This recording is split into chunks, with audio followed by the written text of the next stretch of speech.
ओम नमः शंकराय ओम। ओम नमः शंकराय ओम। ओम नमः शंकराय ओम। ओम नमः शंकराय ओम।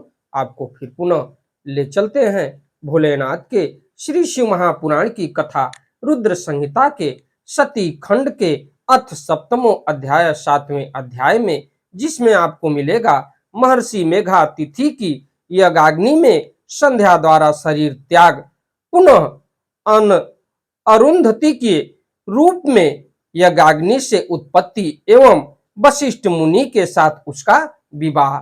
इस कथा को मैं ले चलता हूँ आपको भोलेनाथ के श्री शिव महापुराण की कथा। जिस घर में होती है उस घर में कभी भी किसी भी प्रकार के असाध्य रोगों का प्रवेश नहीं होता।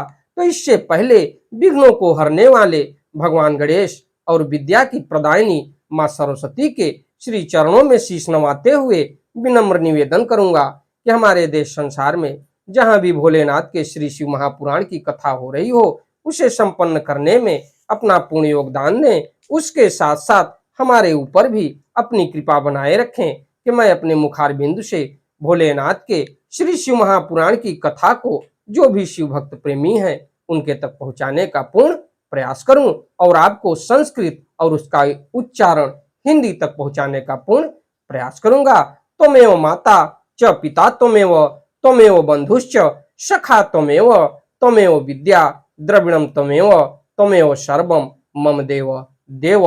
ओम श्री शांब शिवाय नमः। ओम श्री गणेशाय नमः।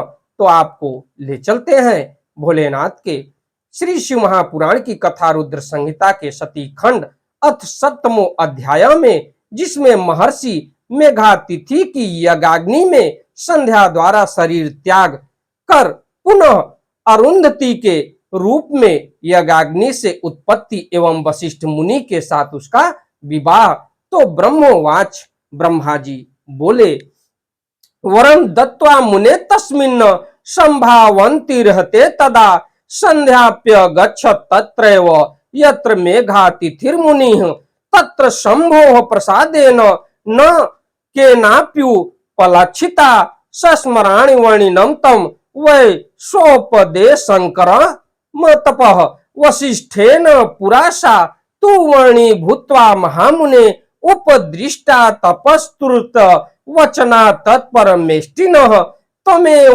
कृत्वा मनसा तपश्चयोर्योपदेशकं पतित्वेन तदा संध्या ब्राह्मणं ब्रह्मचारिणं समिद्वेग्नो महायज्ञे मुनिभिर्नोपलक्षिता हष्टा शंभु प्रसादेन सा विवेश विधेय सुता तस्याः पुरोडा समयं शरीरं तत्क्षण तत्ततः दग्धं हव्यमयं गंधं तस्तारं यद्य लक्षितं वहिस्तस्याः शरीरं तु दग्ध्वा सूर्यस्य मंडलं शुद्धं प्रवेशयामास शंभोरेवागया पुनः सूर्योदयर्घ्यं विभज्याथ तच्छरीरं तदा रथे स्वके संस्थापयामास प्रीतये पितृदेवयो तद्रोर्मा भाग्यस्त्व स्यात्तस्तु शरीरस्य मुनीश्वरः प्रातः संध्या भवत्सा तू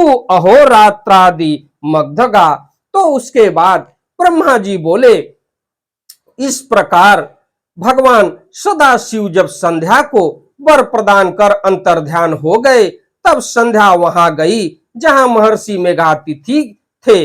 वहां पर भगवान सदाशिव की कृपा से उसे किसी ने नहीं देखा। उसने उस समय तपस्या के विषय में उपदेश करने वाले उन ब्रह्मचारी का स्मरण किया और स्मरण करने के पश्चात, हे महामुने, वे ब्रह्मचारी वशिष्ठ मुनि ही थे जो ब्रह्मा जी की आज्ञा से ब्रह्मचारी का रूप धारण कर संध्या को तपस्या के संबंध में उपदेश करने आए थे। तत्पश्चात यह तपस्याचर्या का उपदेश करने वाले उन्हीं ब्रह्मचारी ब्राह्मण वशिष्ठ का पति रूप से स्मरण करके वह ब्रह्मपुत्री संध्या प्रसन्न मन से सदाशिव की कृपा से मुनियों द्वारा अलक्षित हो उस महायज्ञ की प्रज्वलित अग्नि में प्रवेश कर गई उसका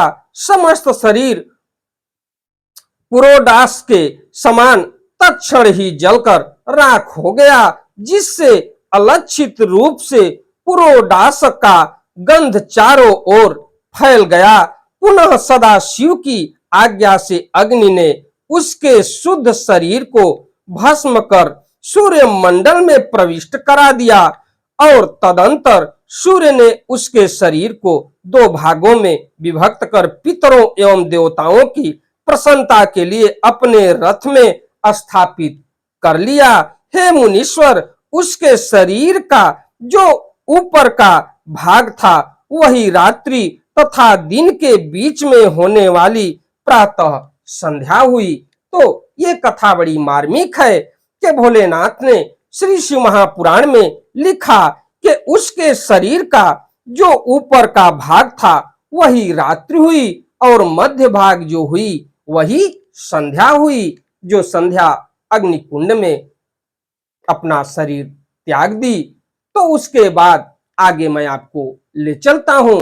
तच्छेष भागस्तस्यास्तु अहोरात्रांत मध्यगा सा सायं भवत् संध्या पितृ प्रीति प्रदा सदा सूर्योदयात्तु प्रथमं यदा स्यादरुणोदयः प्रातः संध्या तदोदेति देवानां प्रति कारिणी अस्तम गते ततः सूर्ये श्रोण पद्मी निभे सदा उद्देति साय संध्यापि पितॄणां मोद कारिणी तस्याः प्राणस्तु मनसा शंभुनाथ दयालुना दिव्येन तु शरीरेण चक्रिरेरहि शरीरणः मुनिर्यज्ञावासेन तु संप्राप्ते मुनिना तु सा प्राप्ता पुत्री वही मध्ये तप्त कांचन सत्पुरभा ताम जाग्रह तदा पुत्रीं मुनि रामोदय संयुतः यज्ञार्थम ताम तु संज्ञाप्य निज क्रोडे दधो मुने अरुंधतीति तस्यास्तु नाम चक्रे महामुनि शिष्ये परिवृत्तस्त्र महामोद मवापः न रुद्राणि यतो धर्मं सा कस्मादपि कारणात् अतस्त्रिलोके विदितं नाम संप्राप्तस्तस्यं यज्ञं समाप्य स मुनि कृतकृत्य भाव मा साध्य संपद युक्तस्तनाम प्रलभतां तस्मिन् जास्र मदे पदे स शिष्य वर्गरे स्वासमेव संतमसो दैते सुरभैर्ष अतः सा वृद्धे देवी तस्मिन् मुनि निवाश्रमे चंद्रभागा नदी तीरे तापसारण्य संग के संप्राप्ते पंचमे वर्षे चंद्रभागां तदा गुणे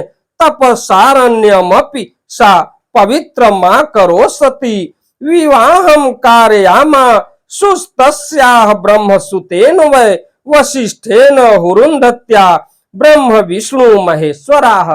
तो इसके बाद जो उसके शरीर का शेष भाग था वही दिन तथा रात्रि के बीच में होने वाली संध्या सायं संध्या हुई, जो सदैव हुई पितरों की प्रसन्नता का कारण होती है। तो सूर्योदय के पहले जब अरुणोदय होता है तब देवताओं को प्रसन्न करने वाली प्रातः संध्या का उदय होता है। जब लाल कमल के समान सूर्य अस्त हो जाता है तब पितरों को प्रसन्न करने वाली सायं संध्या का उदय होता है। उसके मन सहित प्राण को परम दयालु शिव ने शरीरधारियों के दिव्य शरीर से निर्मित किया था। जब मेघातिथि का यज्ञ समाप्त हो रहा था तब उन्हें दे दीप्य मान सुवर्ण के समान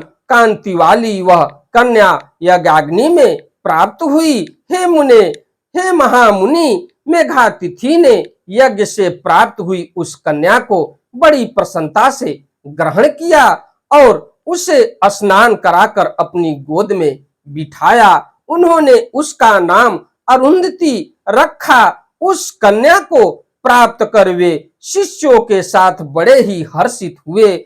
उसने किसी भी कारण के उपस्थिति होने पर अपने पति व्रत्य धर्म का परित्याग नहीं किया, इसलिए त्रिलोक की मैं उसने स्वयं यह प्रसिद्धि अरुंधति नाम धारण किया।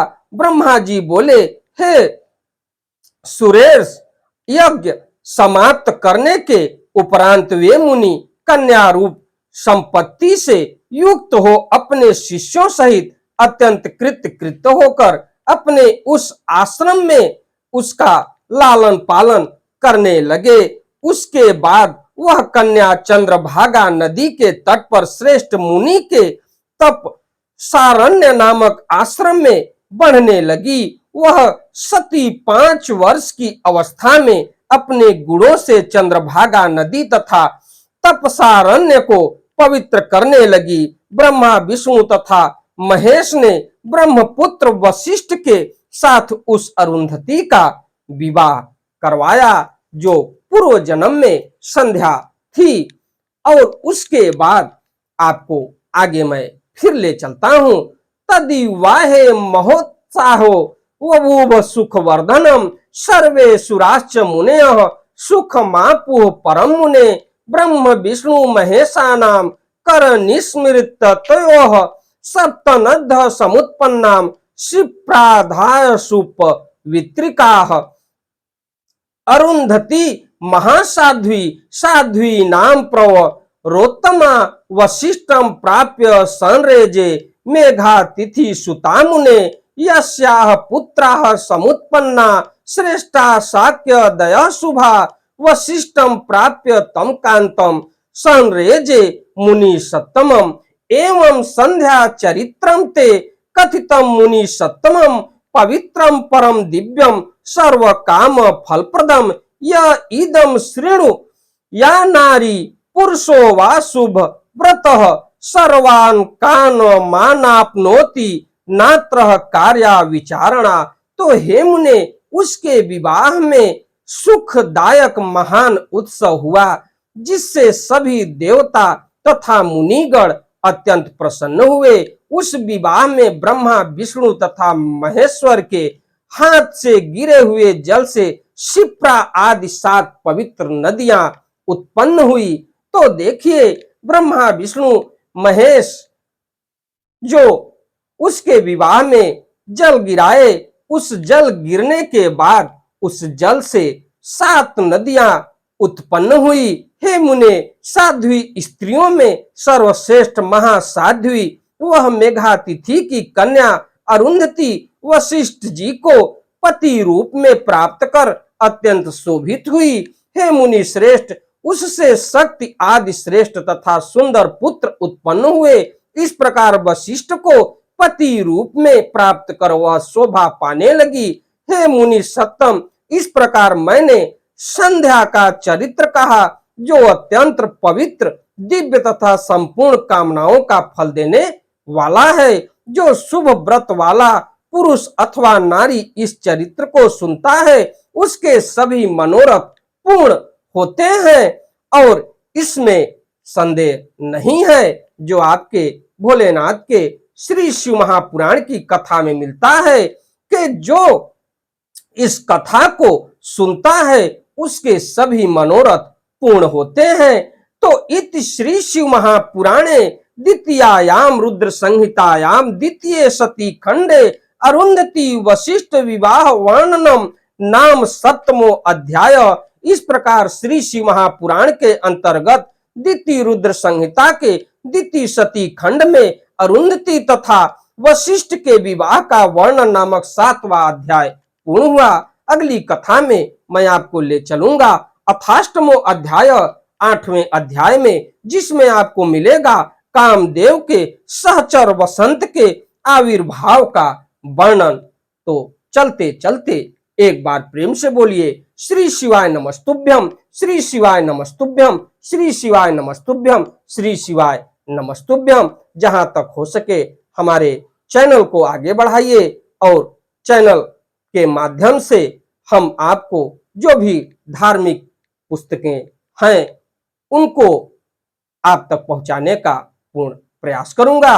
जो भी ज्ञान की बातें होंगी, जो हमारे आपके धर्म की बातें होंगी, उसको पहुंचाने का पूर्ण प्रयास करूंगा। आपका स्नेह और प्रेम हमको इसी तरीके से मिलता रहे। अगली कथा में मैं आपसे फिर मिलता हूं। हमारे चैनल को सब्सक्राइब करिए, लाइक करिए, शेयर करिए। चलते चलते एक बार फिर पुनः प्रेम से बोलिए ओम नमः शिवाय, ओम नमः शिवाय, ओम नमः शिवाय।